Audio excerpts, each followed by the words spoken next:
こんにちは。人生の歩き方ナビチャンネルナビゲーターの佐藤です。よろしくお願いします。ですね、古事記の話の、続き、前回イザナギイザナミの話からの、次はスサノオとアマテラスに続きますよっていうお話をしてたんですが、ちょっとタイトルコールを考えてみましたので、ちょっとやってみたいと思います。じゃじゃじゃじゃじゃあなたの人生100年足らず、それで起こることは全部古事記の中に書かれているよ。その限界を突破していこうイエーイっていうことで古事記の話をしていきたいと思います。どうでしょうか、このタイトルコール。まだちょっと慣れてないんであれなんですけど、ちょっとこれでバシッと決めていこうかなと思ってます。ということで、先ほども言いました、アマテラスとね、スサノオの話やっていきますね。アマテラスとスサノオの話ね、天上界の話になっていくんですけど、この前のところで、イザナギが別れ、イザナギが地上に戻り、でそこから、三柱の神様が生まれましたの三柱の中の二柱がアマテラスとスサノオです。で一応その兄弟っていう設定なんですけど、その兄弟がこうどういうふうなことをしていくかっていうのがここからなんですけど、天上界の話から、地上に降りる話まで、が書かれています。でその中で、仲違いというかね、仲違いが起こります。で、アマテラスの方が、この、岩戸の中にこもります。岩屋の中にこもりますっていう話が割と有名でね、あの、雨の岩戸開きとかっていう話はね、結構有名なんですけど、これもね、全部言ったら長いんですよ。だからね、今日はね、岩戸にこもる前のとこまでね、しかやりません。うん。なので、まずその兄弟の関係がどういう、関係やったかっていうのと、こういう関係の兄弟だとどういうことが起こるよっていうののところまでですね。うん。では、そこの解説をしていきたいと思いますが、それぞれのキャラクターもう一回明らかにしていきましょう。アマテラス大神。名前の通り、照らす神様です。太陽神です。で太陽神は、イザナギからどのような指令を受けたかというとですね、高間ヶ原と地上を治めなさいと。この高間ヶ原っていうのは神様のいる世界で、地上っていうのが我々がいるこの、皆さん普通の、神様以外のものもいるという世界ですね。この世界を治めなさい。治めなさいっていうのは、ここを豊かないい国にしなさいよっていうことですよね。で、それを仰せつかりました。なので、わかりました、やってきますって言って、こうコツコツとやっているというのがアマテラス大神という神様なんですね。でそれに対しての、スサノオノミコトなんですけど、スサノオノミコトっていうのは前回言いましたけど、花から生まれた神様です。花というところはどういうとこかっていうところからになるんですけど、まず真っ暗です。真っ暗で息がいつも行ったり来たりするゴーゴー音がしているという大荒れの場所ね。アマテラスは左の目からなので光が入るキラキラした場所。一方真っ暗なゴーゴー風が吹きした場所、それがスサノオのエネルギーなんですね。だからすごい暴れん坊のその嵐を呼ぶようなエネルギーがある。一方こうキラキラした世界のエネルギーを持ったアマテラスは、地上と高間ヶ原を豊かな国にするために治めるということをコツコツやっています。でもこの荒々しい神様はどうしたかって言ったら、仰せつかったのはイザナギからね、言われたのは、大海原を治めなさいよと。だから海ってむっちゃ荒れる時とかあるやないですか。それが荒れるのも荒れるんやけど、もうずっと荒れてばっかりでは海って全ての生命を生む場所なんだけど、荒れてばっかりじゃ生命死んでしまうじゃないですか。だから、そこを収めるということが、役割やったんですけど、もうずっと大荒れです。収めなさいって言われたんですけど、ほとんど職場放棄みたいな感じですよね。ずっと泣いてます。もうずっとうわー、もともと荒れる性格やのにずっとうえーって泣いてるんですよ。で、イザナギもね、お父さんやけどね、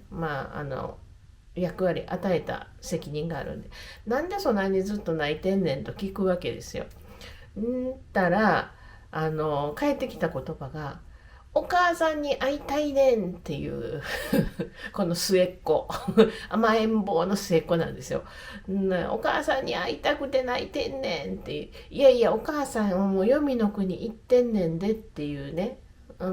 でここでちょっとみんな気が付いてほしいねんけど、お母さん黄泉の国行った後にイザナギが一人でみそぎをしたら生まれたのに、なんでお母さんに会いたいねんっていうくくりになんねんっていう、なんかそこもちょっとねって思うんやけど、とにかくもう3番目に生まれた甘えん坊なんで、お母さんに会いたくて泣いてんねんって言って、言うわけですよ。そんなこと言ってももう死んでしまってるから無理やねん、ちゃんと仕事しやって言われても無理なんですよ。もう会いたいねんもう以上がもうあかんわっていうふうに思ったイザナギが、もうそんなことやったらもうどっか行けと、もうここにおるな、ここにおったらもう海荒れるからどっか行けとって言われるとこから物語が変わっていきます。どっか行けと言われたこのスサノオ、どうなったと思いますか？いやー、仕事したくなかったんでしょうね。むっちゃ喜ぶわけですよ。イエーイやったー、これで仕事せんで済むと。ほいでもう役割がなくなったから、お母さんに会いに行こう、黄泉の国に行こうっていう風になってむっちゃ喜ぶわけですよ。でも実はね、ちょっと礼儀正しいところもあるっていう、そういうちょっとややこい性格なんですけど、礼儀正しいところもあるのでね、あのどっか行く前には一応その兄弟のね、一番最初に生まれたアマテラスさんにも挨拶をして、自分お仕事なくなったんで黄泉の国行きますわって言いに行こうかなって思うわけですよ。でそれからですよ、大変なことが起こったのは。アマテラスはコツコツ系、超一番最初に生まれたコツコツと物事を作っていくということをやってる。でここになんかもう自分の好きなことだけしかできない甘えん坊がやってくるわけですよ。この対決なんですけど、コツコツと自分がこう収めてきたこの世界に、この暴れん坊が近づいてきているよっていうことを感じた時にどうしたか、武装しました。なぜならこれ暴れん坊やから、来たら自分が作ったものをね壊されるんじゃないかっていうね、ものすごい不安とか恐れとかを感じたんですよね。不安と恐れを感じた時にどうするか、自分を大きく見せる、そのために武装します。今はもうそんなね見ないですけど、10年ぐらい前紅白歌合戦見てた人いますか？小林幸子さん、体こんなんやのにもう舞台装置のような衣装を着てはりましたよね。あの感じです。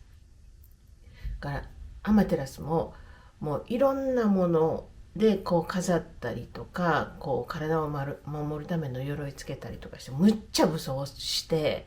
あんたより強いねんでっていうところを姿形で見せようっていうことで見せるわけですよ。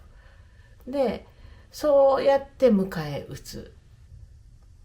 対してこの反対から来た甘えん坊の陽気な3番目に生まれたスサノオさんは普通の格好で来るわけですよ。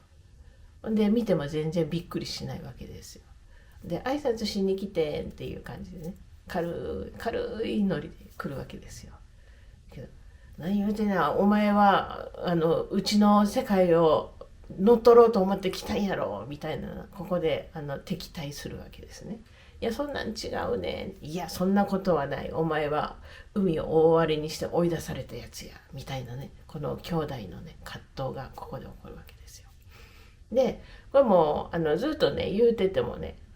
話通じないんですね。価値観が全然違うんで、価値観違うと話通じません。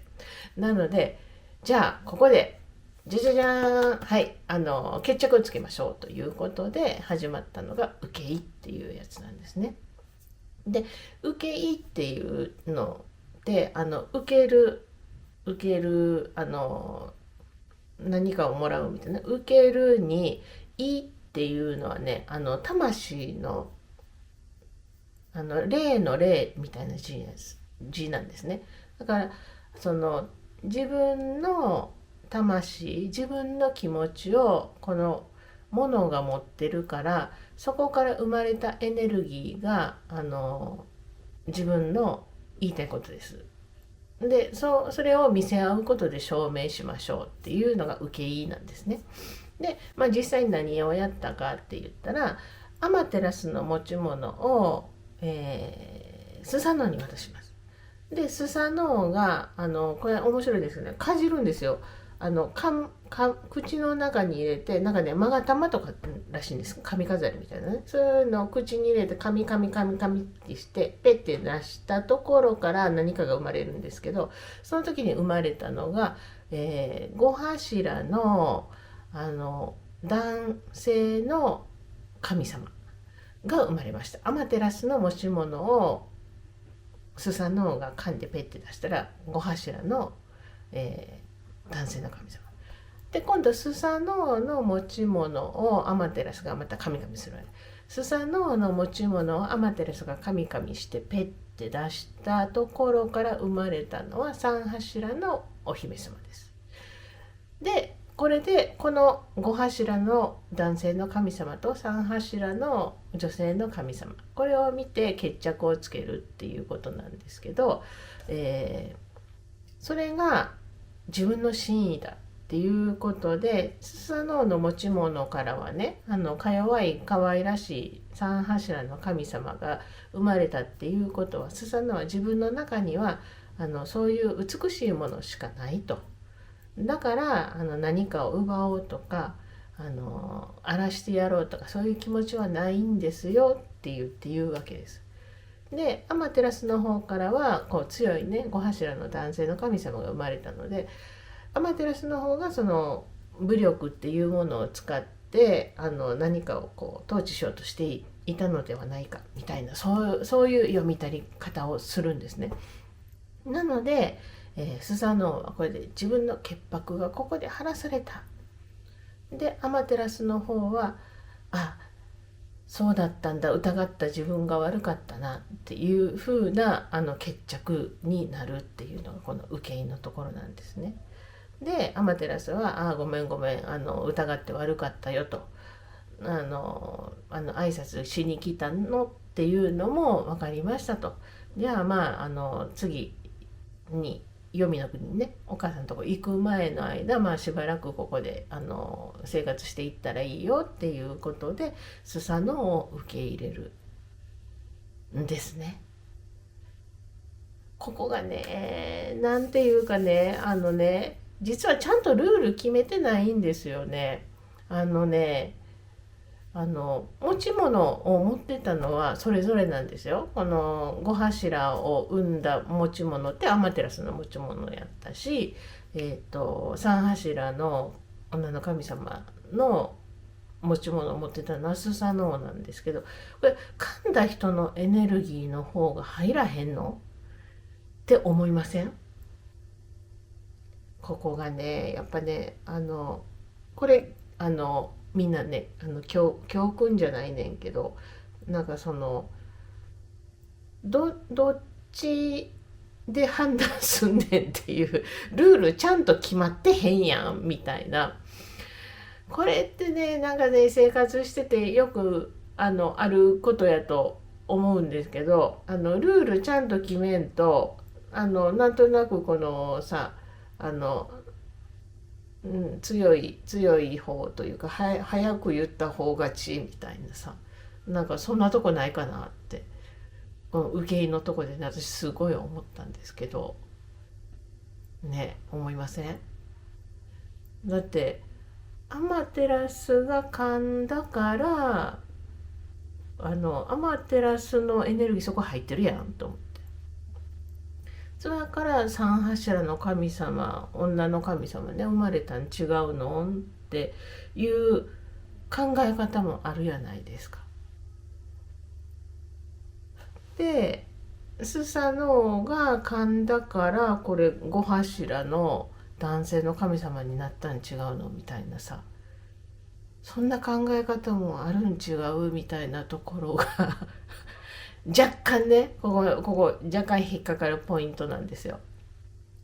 だけど、まあ、物語の展開としてはそうじゃなくってね、スサノオの持ち物から生まれたのは可愛らしい女性の神様やから、スサノオは潔白、そういう優しい気持ちでした。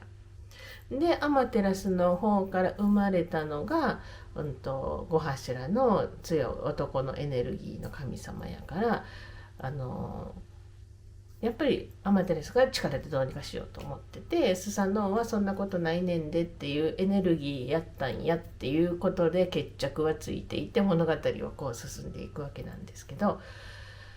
とにかくやっぱりね、ルールは決めとかなあかんよねっていうふうに、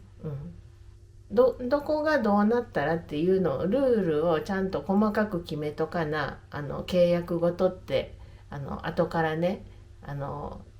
トラブル起こるじゃないですか。言った言わないみたいなね、これ言った言わない事件です、受け入れのとこはね。だからさっきね、タイトルコールも言ったように、古事記から何を読み解くかって言ったら、人生でいろんなこと起こりますよって、そういう時にまあ一回起こったらしょうがないよ。でも次どうしようかなっていうのね、考えたらいいかなと思って、これぐらいのとこまでしかルール決めてなかったら、まあこういうことも起こり得るよねっていうことが古事記に書いてあるから、限界突破の話もしたやないですか。ルールをもうちょっと細かく決めといたら、すっきりする、どっちになってもね。だからすっきりする、限界突破するっていうね、素晴らしいものになるっていう、そのためには契約ごとに関してはもっとルールをしっかり決めた方がいいですよということで、この受け入れの話が終わるわけですよ。っていう、わかるかな？これビジネスにむっちゃ使ってほしいところなんですよね。契約書やっぱり最後までしっかり詰めましょうっていうところが、アマテラスとスサノオのこの最初の対決、受け入れのところに書いてあります。ということで今日はここまでにします。全然前進んでないけどね大丈夫、じわっと進みますんで。だから皆さん、古事記、人生たかだか100年です。人生たかだか100年、その中で起こることは全部古事記に書いてある。だからこれを知って限界突破していこうっていうために古事記の話をしてますので、皆さんの人生の役に立ててください。ということで今日は、アマテラスとスサノオの受け入れのお話で終了になります。次はおそらく雨の岩屋の物語をお話しできるかと思いますので、次もまた楽しみにしててください。ということで今日はこれで終わりにしたいと思います。じゃあまたね。